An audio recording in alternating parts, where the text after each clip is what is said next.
What's going on? What's going on? I hope everybody is doing well. Of course, we have another new guest. We love special guests, right? So, from a different area of the Maryland ecosystem, we have Jay Guzzone. Thanks for joining us today, Jay.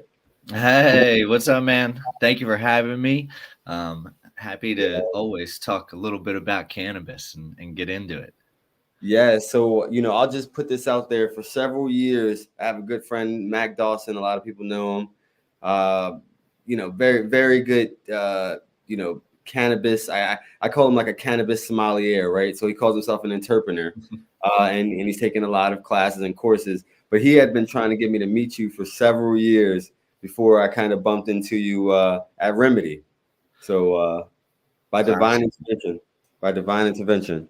Classic. I love that. Interpreter, that word is gonna become bigger and bigger. I know who runs those courses and they're like when you say sommelier, they have like the layout to become whatever that is for cannabis. So that's cool Yes. stuff. And I've got to meet one of them with Chef Brandon, and I guess he was half of the duo, Brandon and Max Montrose, right? Yeah. They did Yeah. like all sorts of like dinner prep too, if I can Yeah. recall. Like they would do like mac and cheese and like like sort of soul food stuff. They were all about it for a little while there. Yes, yes. I mean, I met them later on, but I found out when I found out about them. I saw that I think it was a Two Chains episode where they were on there and they were showing him kind of the finest buds. Okay. I don't know if you've seen it. Have you seen it? Is It's it called is Most it Expensive. on is it the most expensivest one? Yeah, I think it was the most expensivest one. Okay, cool. Yeah, I have seen that one. Yeah. Okay, okay. But I good for Jay, them. Jay, for people who don't know about you, tell them a little bit about yourself. Sure. Um, I have been involved in the cannabis industry for probably about 6 years now. I got involved right when Maryland was coming online in the medical market. Um, to be brief, I have a lot of experience in the political spheres of the world as well, and so I've sort of over time managed to merge the two things. And just this past uh, session in Maryland, where they were doing some lawmaking, as I assume most of your viewers know, we took cannabis recreational in Maryland, which is a beautiful thing. Yeah, And so absolutely, all, man. all the regulations had to be written for that, and I was happy to be play my little role in that. Um, and all that.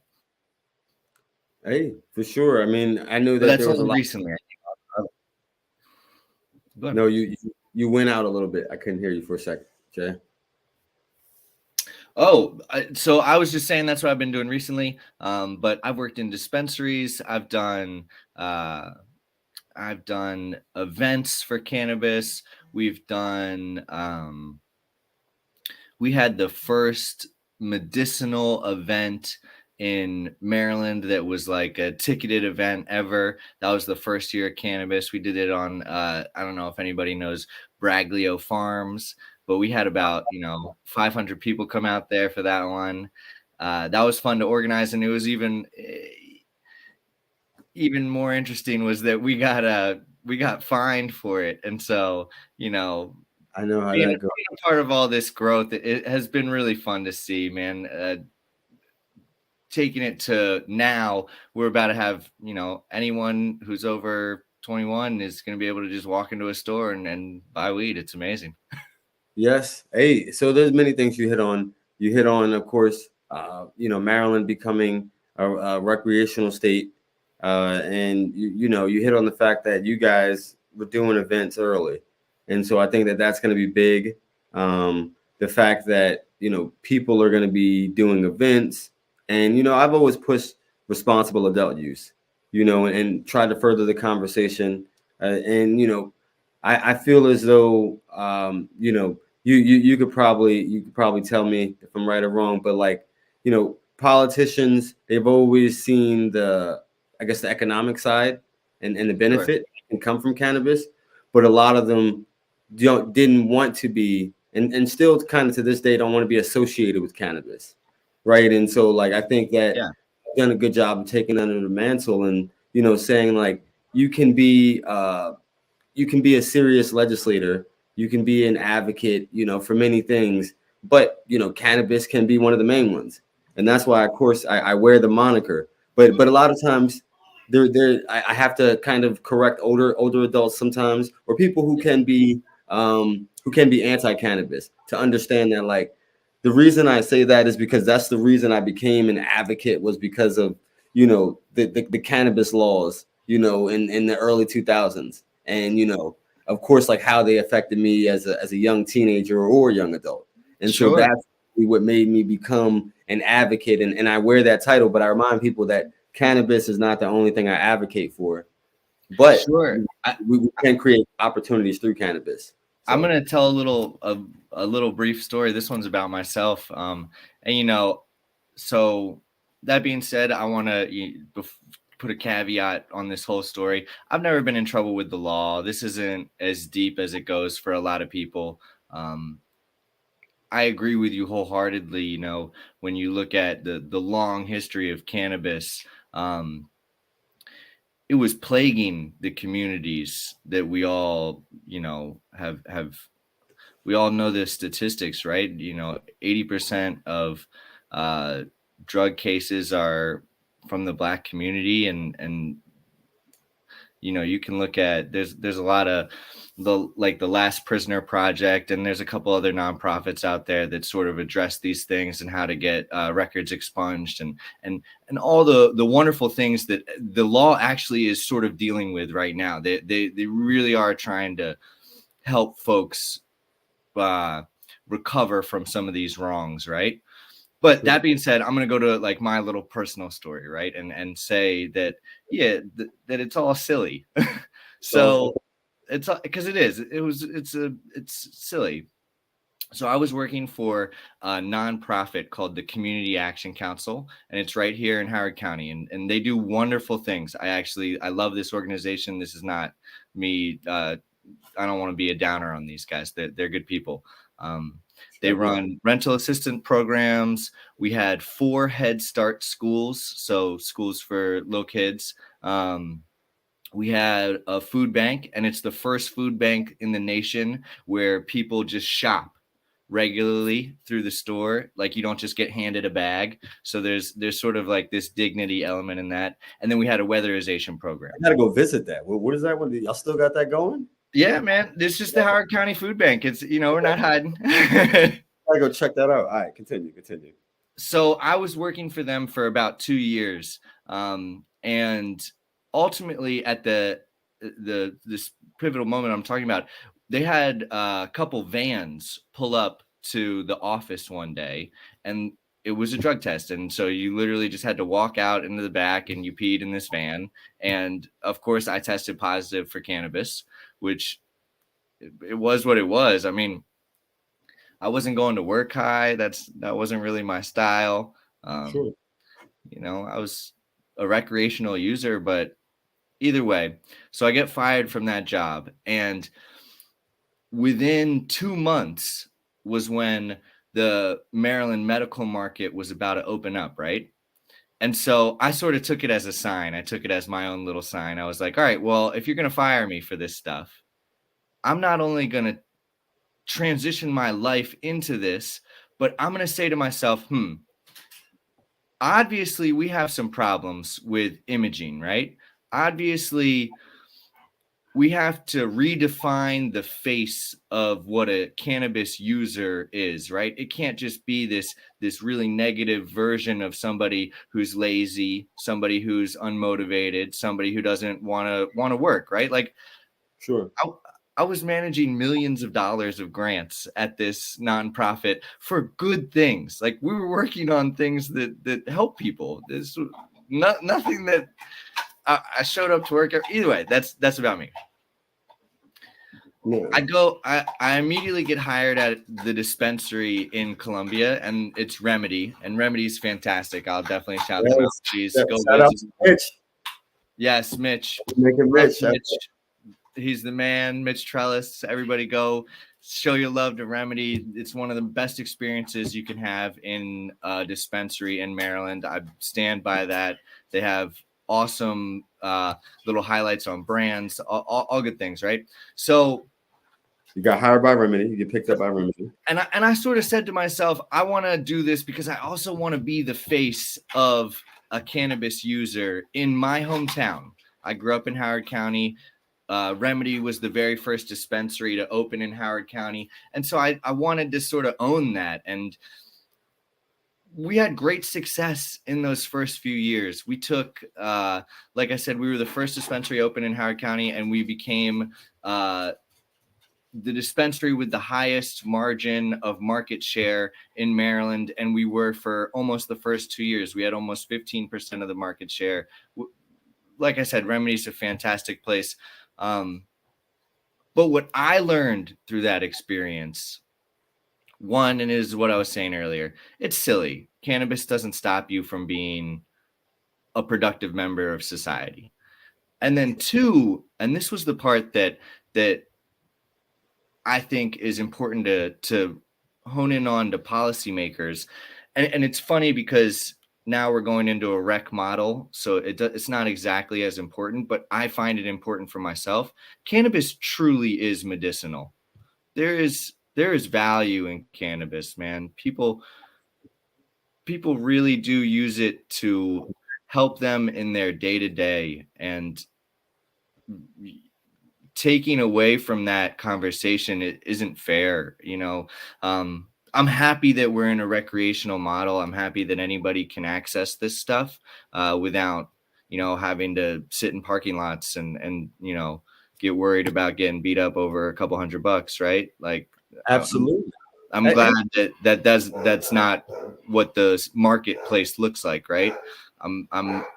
But I also want there to be space because I think that it being talked about as medicine was what changed my opinion of it as well. Like, the deeper and deeper I got into terpenes, like you were, I think we'll get into it or whatever, but thinking about not just THC, but CBD, CBG, all these other things, right? Like, this stuff helps people, and that sort of changed my view of all this. I don't know. Anyways. No. I mean, you hit on so many points. I wrote down a bunch of great notes. So, I mean, one of the things that you hit on and I wanted to talk about was, the not only employment, like, the random testing, when you're employed, but also ridiculous, man. Absolutely ridiculous. I was good at my job. This was not like you know what I mean? No. And so, I mean, of course, that's harping on you, and that's a pre-medical market, right? That's so, right. Like, what is this post-medical market and post-recreational market look like, right? Like, especially from my perspective, one of the things that we should look at from the local level is basically removing marijuana as a disqualifier, right? Removing cannabis as a disqualifier, and so, mind you, I have to say this: we're when you are working in jobs where you're working in heavy machinery, obviously you shouldn't be, consuming on the job, right? Sure. But, with that being said, why can't they consume when they're not at work? Right? Well, like, I agree 100%. It's the same thing with having a beer after work. It's all the same. Exactly. And the thought is the longevity. There's probably a lot more longevity, at least like for their body health, as far as what that plant can provide them, and we know this, as opposed to what that alcohol or that beer can provide them. I agreed, because there is cannabinoids in your body. You have cannabinoids in your body. That's right. The second thing you said was the lazy stoner. So we've addressed that many times. The lazy stoner, I'm not going to say it doesn't exist, right? But I think the lazy human exists. You'd be a lazier person, just That's a lazy right. person who is a smoker, right? Because I think that, like, for me, what it does is it helps me with ADHD. So it helps, like, slow down my thoughts, helps me zone in and focus. Like, I've written like 10, 20-page papers, after a great session. You know what I mean? Get those flowing. Yeah, you zone in. Exactly. You zone in. And, it was a couple other things that you brought up. Was one, you brought up Remedy. When I first saw Remedy, the thought that I had of Remedy was like, wow, they're innovators, right? Because I stepped into 695 location, and I'm sure you had a lot to do and input with the design, but I stepped in and I was like, this is very retro feeling, with the different old style games, but it's also very open. So, it was very open, and, there's a lot of space, and I appreciate that because you can do events, you could have like different pop-ups, and, it's a very cool space. So you're talking about events. That definitely is the next version of this, right? It's going to become this thing where medical, because you had to have a card, and one of the rules of the medical system was that whatever you purchased, you were not allowed to share, right? Like, so if I say I buy an eighth, I can't roll it up and just pass it along the circle, right? Although that is traditionally what this whole community is about. It's about sort of coming together and hanging out and being around this thing as a unit, right? Whatever happens in rec, I know that community aspect is going to be a center point for all of the operators. Everybody is not just bring that, but capitalize on it too, which, not always to go right to money, but there's this sort of desperate want in our community that isn't being satisfied. People want to be able to hang out and feel like this is a normal part of life, just like going to a bar. You're right. People want that type of like normalization, right? Like when they go to DC, right, and they could just hang out. Speaking of laziness and normalizing and all those things, right? So I'm gonna finish my little story because this is me. This is like, and I'm gonna stamp this little part of it. So I get fired. I get hired by Remedy, and I'm working over there for a couple months. And I really start thinking to myself, how do I fix this situation with my old employer? Because I felt like it was weird that I left the way that I did. So what I ended up doing was I took all of my little hooligans at Remedy, and we ended up volunteering at the food bank for the next year. And so not only, that changing of the face, right? That, hey, look, we are really out here in the community. We're a part of the community. We're involved. That was something that was really important to me. We did that. And then we started going to as many events as we possibly could. We would do tattoo shows. We would do art shows. And we would set up a little booth or whatever. And we're not allowed to sell product at any of these things. This really was just, hey, we're in the community. We're a part of this. We want to be good community partners, just like any other business, right? When COVID came around, we started a pretty charity that happened overnight, and we ended up doing about $50,000 worth of donating. So it ended up being a pretty good thing. But we were donating to first responders. We donated to hospitals and to senior care centers. We were doing hot meals for them. And the money was going from donations that we were receiving. We would pay restaurants that were struggling to keep employees. We would buy bulk orders from them to give them work to do. And then all the food we would take over to, like I said, to first responders and all that. All of it is just in this effort to sort of be like, hey, look, man, we're normal people. We're your neighbors, and we've always been here doing the same thing. No, I mean, so one, I like that you flipped it on its head. You went back and, volunteered with the new group because, of course, changing the perception and the stigma around, cannabis usage and the negative connotation is important. And so, like, when I came into Laurel, working with those different Laurel medical dispensaries and making sure, like, hey, how are you guys giving back outside of, coming to work and going home? Do you guys participate in food banks? Do you guys give back in this way? And as soon as I said that, they open their doors up. Like, nobody ever asked us, right? And so, like, one of the things I tell my colleagues is, like, you should try to work with these medical businesses and brands. And of course, now we'll be talking about recreational, right? Because it's just missed opportunity. A lot of times they felt like they couldn't work with them, but they're legal businesses in your community, so you That's should work. right. How do we make it feel like so Yes. normal, like it never was anything? But we're coming out of a literal prohibition. Like it'd be like going back to the 1920s and going to the liquor runners and being like, "Hey, can you help us with the board of elections?" You know what I mean? Like Of it's course. Well, do you remember?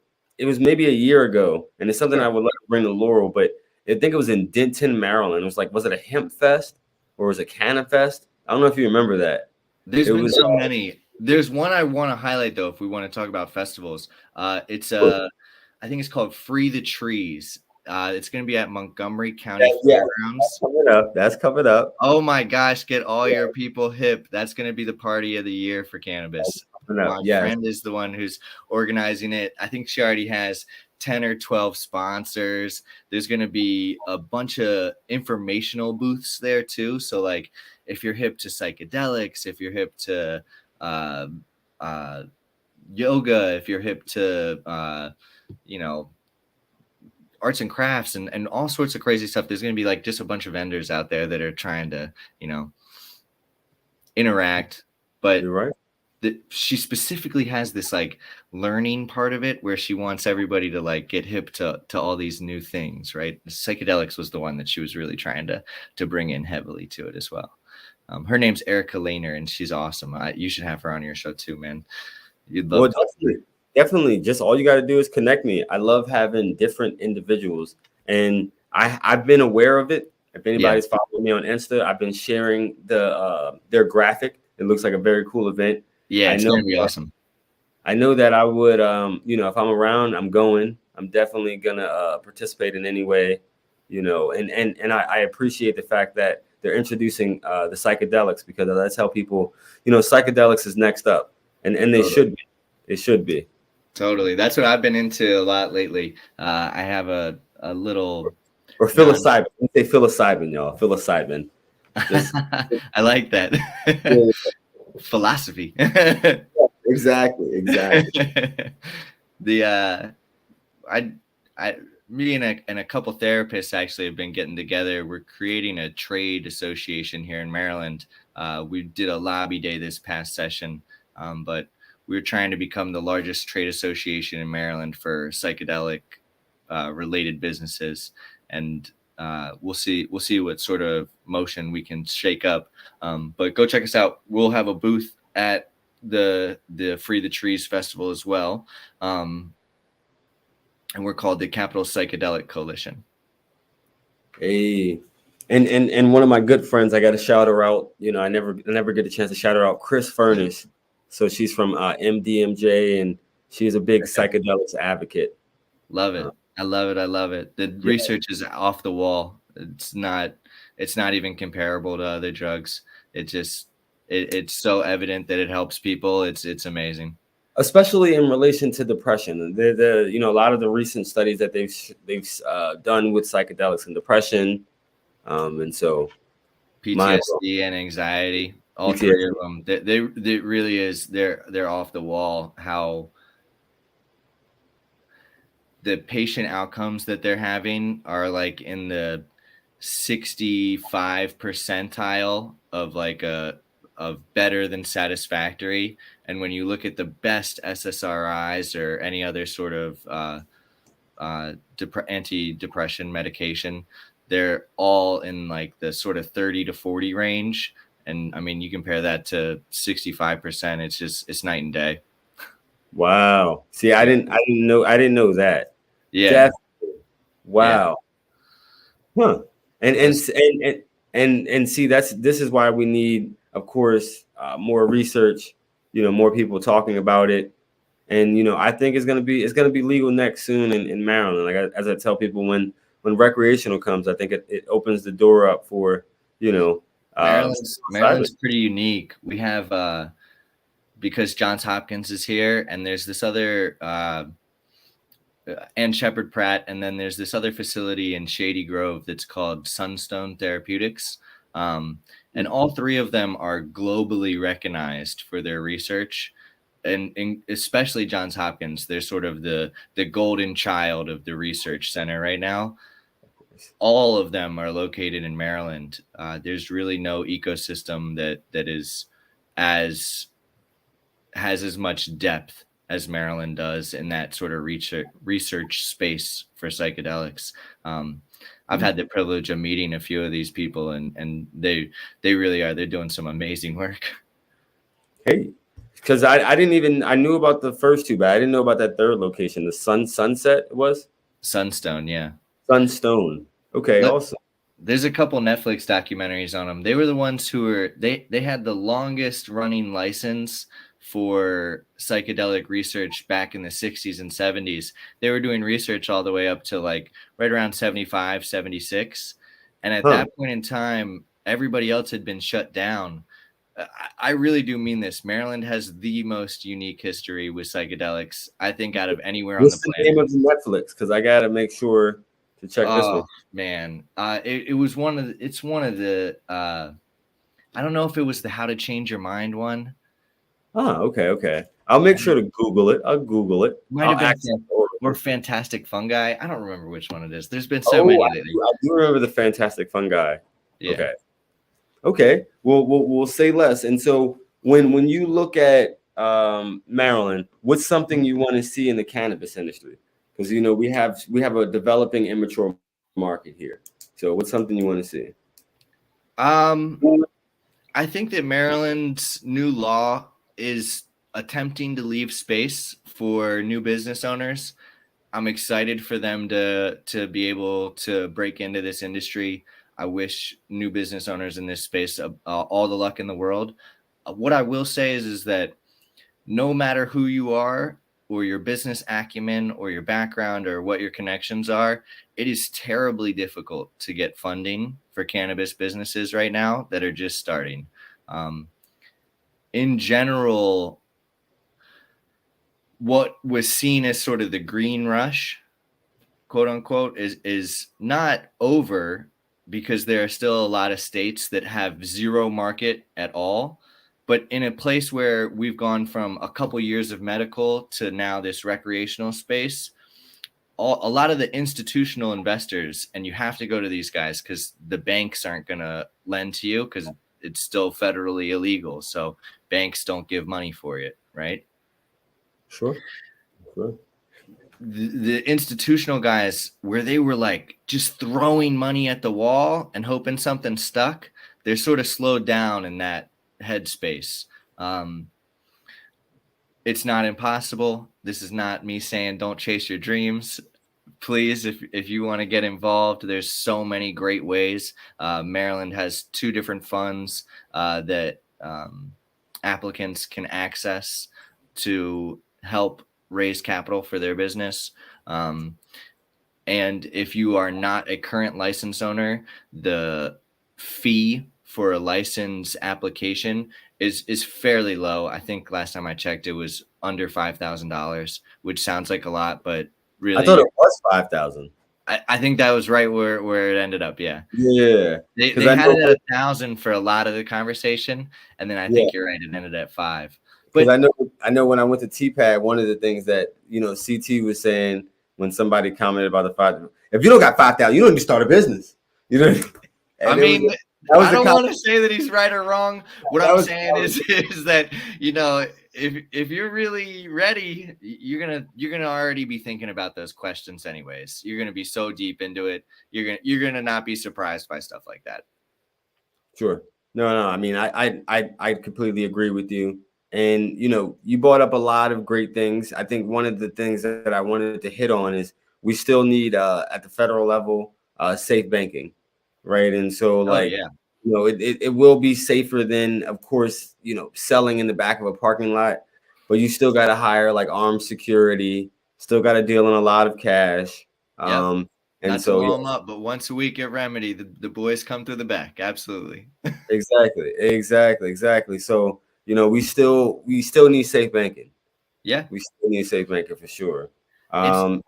It's unfortunate too, because you have all these people who are so serious, man, who have put so much dedication, so much of their effort of life into these businesses, and like I was saying earlier, creating good experiences for customers, and trying to legitimize everything. And then one of the most basic functions of a business is banking, that you have this terrible difficulty accessing it is it's just another part of the hangover, right? And that's, at least that's how, an easy word for it, this sort of time period from when prohibition ends to when it's truly super normal is the hangover. Exactly. I agree with you. I agree with you, and you don't get that cannabis hangover, right? So I don't know. My if we want to be forward looking, because I like being forward looking, I'm so curious yeah, to see there.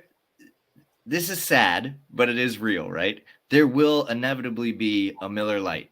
There will inevitably be a Bud Light. There will inevitably be these massive 2, 3, maybe 4 companies that are absolutely massive.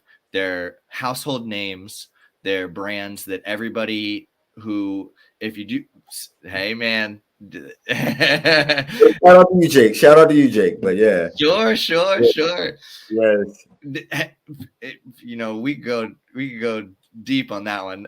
of course, of course. No, we're just talking about the household. We're talking about the WalMarts, and I think, as he said, the Budweiser of cannabis or something. I like saying Budweiser. Walmart is not a company I love, but but I'm like a Bud Light guy, but it just feels better. For sure.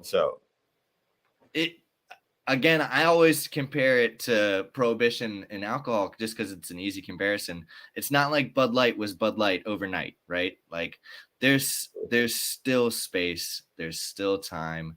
People are still figuring out where the cost efficiencies are. And I think the biggest hurdle is going to be, and this I think is a consumer issue too. I think that consumers will eventually sort of let go of it having to be indoor grown, and this outdoor bud that is definitely more flavorful and definitely has higher terpenes. Agree. Usually a little bit less THC, but that's not like THC becomes less and less and less and less sexy over time, right?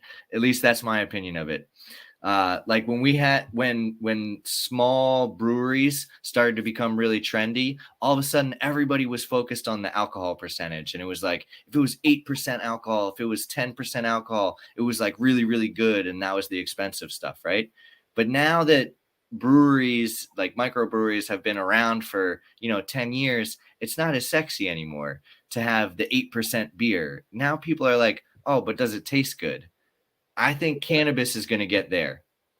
I think that people are going to be like, but is it delicious flat? Like when you roll it up, what does it smell like? Is it exploding out of your pocket? You know what I mean? Like, you're right. I've always been a proponent of craft cannabis. yeah. And so, that's when I recently visited Maine. I will go on record and say that I believe that Maine has the best East Coast cannabis. Wow.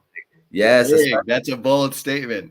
especially if we're talking about their organically grown cannabis. And that's where the trends are going to be. That's where I at least foresee it. I think that outdoor is going to start to sort of dominate, and you're going to see some of these early adopters who spent a lot of money on these indoor setups have a really tough time competing, because you can just make so much more cannabis outside than you can inside. It just is. The sun does a good job. Understood. But the only thing is when you move to like mainly outside, what about the Maryland climate? There are strains that'll do better here and strains that'll do worse. Maryland summers, as long as they're not outrageously in the hundreds, like multiple days in a row, it actually is pretty good growing conditions. It's a decent amount of rainfall. We have good winds that come off the Atlantic Ocean, so you know the soils end up having a decent amount of nutrients. It's not such a bad setup. You're 100% right. And before you leave, I wanted to ask you a few rapid questions before I got you out here. So the first one I got is, we talked a lot about terpenes. Before I became a medical patient, I was a terp chaser. I mean, not a terp chaser, a THC chaser. And then I learned about terps. So what is your favorite? What's your favorite terp and why? I'm a big humulene guy. So if you see anything with humulene that's 0.3 or over, buy it.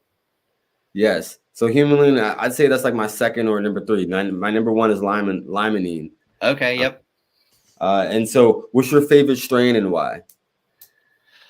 I'll tell you, my favorite Maryland market strain is the ONYCD by Nature's Heritage. Very familiar. Very familiar. Always pretty high in THC. Tastes amazing. Again, high humulene. That one's one of my go-tos. Favorite sport to watch? Favorite sport? Oh man, I played tennis in college, but I don't love watching tennis. I've been into the football lately. Soccer for sure. Yeah. For sure. You're becoming an adult. No, I'm just kidding. What was it? Favorite superhero and why? You could tell a lot about a person by their favorite superhero. Oh man, I wasn't expecting that one. Yes, most favorite people superhero. Or it could be anime, because I'm an anime guy as well. So it could be anime. I went to Star Wars in my head. I don't know why. I just watched Star Wars last night, and I was like, the Jedis are the best. Hey, well, those are one of your favorites then. I keep that because they're wise. They're cool. They're wise and they're cool. Absolutely. And so tell people how they can stay connected with you. Of course, I know people already know who you are, but people don't know you. They might want to reach out. Please, yeah, come find me. I am sort of a ghost on social media. I'm not gonna lie, that's like not the place that I really hang out in. But I'm comfortable with this. Send me an email anytime. It's jguzzone29@gmail. I'm around, man. I know that not being on social media is a weird thing, but and you can find me on Twitter too. It's just Jay Guzzone on Twitter. There you go. Like the responsible people are on Twitter, you know what I mean? So that's what I'm saying. I'm pushing a little over 30 now. I'm like, no more Insta. There's no reason for it. Oh, I understand. Of course, I got to stay connected as a public servant, but if I didn't, I'd cut ties as well. And we thank you for it. Yes, of course, brother. And I'm sure you know a lot about public servants. If I didn't say, he has a long history of, politicians in his family. So 100%. It's a lot of things that I've been able to see that I know I'm privileged in that space. I've been able to see how worlds get formed, when it was pre-internet. Yes, exactly. Yeah. Well, keep leading the charge, and I appreciate you for coming on and blessing us. And now I can tell Mac that we've connected and got you on the podcast as well. Please, and I'm gonna hook you up with my girl Erica. She's the Free the Trees one. That'll be my last little plug here. She's amazing, man. You guys need to get chatting. You should have a booth at the event. I mean, she'd love to have it, I'm sure. And yes, I am running for mayor. So that's what I'm saying. Having a little bit of visualization with some politicians legitimately at these events. I mean, it just isn't happening yet. You talk about starting some history. That's the way to do it.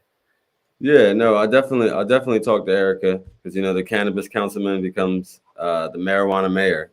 I love it, man. Sounds like a headline. I love it. All right, well, no problem. I'll see you soon then. Hey, thank you for having me. Enjoy the afternoon. Yes, later.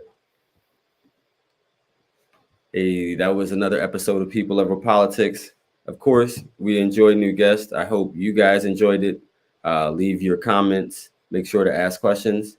And, more importantly, make sure to mind your business and drink your water, as always. See you next time.